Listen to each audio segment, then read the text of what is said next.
So magandang umaga sa ating mga televiewers at saka magandang umaga din sa iyo, partner. Yes, magandang umaga din sa inyo at magandang umaga din sa iyo, partner.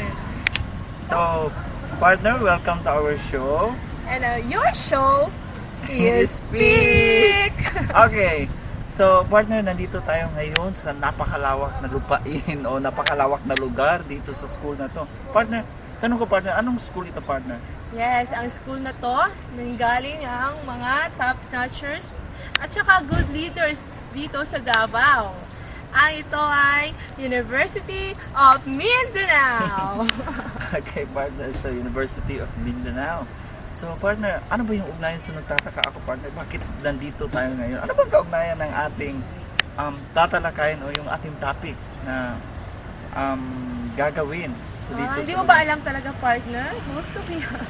So, gusto ko, partner, pero hindi ko talaga alam. Okay, ako lang yung okay. Actually, yung natin, partner, para yung topic natin ngayon, ito iaalay natin at ihandog natin sa mga mahal nating guro at sa mga magiging guro. Yan, for the future teachers. Yes. So, our topic this morning, partner, is all about on how to motivate our students or the learner. So that keyword, motivation. So, motivation, partner. So, ano ba yung motivation, partner? For me, yun na nga, dapat natin alamin partner. Yan, dapat natin Kasi, tingin ko parang meron yung mga iba't ibang motivation na ina-apply yung teacher para yung makuha yung interest at saka yung attention ng mga bata. Yan. At alam mo ba, partner, yung kasama natin si Jimboy, so mag-i-interview siya ng guro o yung teacher dito daw sa UM. O yan, kaya tayo nandito. Ngayon, partner. O, sige, partner, panonoorin na natin si Jimboy. Go, Jimboy! Hi, Mar Anjo. Dito po ako ngayon sa University of Mindanao. May interviewin po tayo ngayong isang guro para makakuha ng ilang impormasyon. Good morning, ma'am. Yes, good morning din. Ma'am, may itatanong po ako.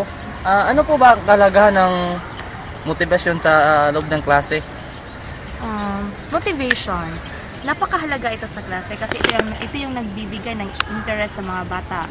Tsaka lalong-lalo na yung elementary students, diba? Ang hirap kunin yung interest ng mga bata kasi ang iingay, ang kukulit, ang lilikot nila, palagi na sila naglalaro kasi diba, especially yung grade 1, diba, ang hirap kunin ng attention. So, dapat ang teacher is a good motivator to the pupils or the students para makuha yung attention ng mga bata, para hindi siya mahirapan sa kanyang klase, pag-adjust. Dapat marami din siyang mga strategies or techniques na gagamitin para sa kanyang mga mag-aaral. Okay. Ma'am, pwede ka magbigay ng ilang sitwasyon na naglalahad ng isang motivation sa klase? Oo. Example yung kung ang topic mo ay about storytelling. So, bago mo simulan, mag-motivation ka muna. Pwede kang mag-ask ng question regarding sa story at saka related. Dapat i-sure mo din na yung question mo makarelate yung mga bata. At saka meron namang dalawang uri ng motivation, yung extrinsic motivation at saka yung intrinsic motivation. Ano po ba yung intrinsic at saka extrinsic motivation mo?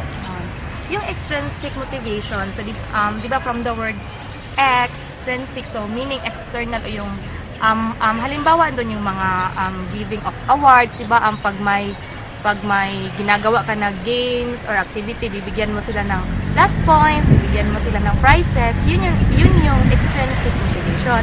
At saka yung intrinsic motivation, yung about feelings, yung emotion, yung sinasabihan mo sila ng very good, di ba? Yun yung intrinsic, yung maa-absorb talaga ng bata sa loob niya, yun yung intrinsic motivation. Okay, salamat po sa mga impormasyon. Wala ka naman. Marami tayong matutunan. Marami tayong natutunan doon So, balik sa studio. Ayan, thank you, Jimboy, and thank you sa teacher. Ano pangalan ng teacher no?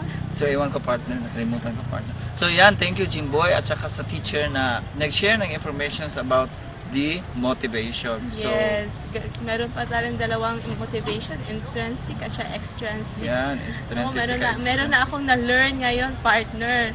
Actually, partner, meron din tayong BTR na papanoorin ngayon. Para mas maintindihan po natin yung strategy or motivation ng teacher. So, yung VTR na panonorin natin. So, yan po. Watch the BTR.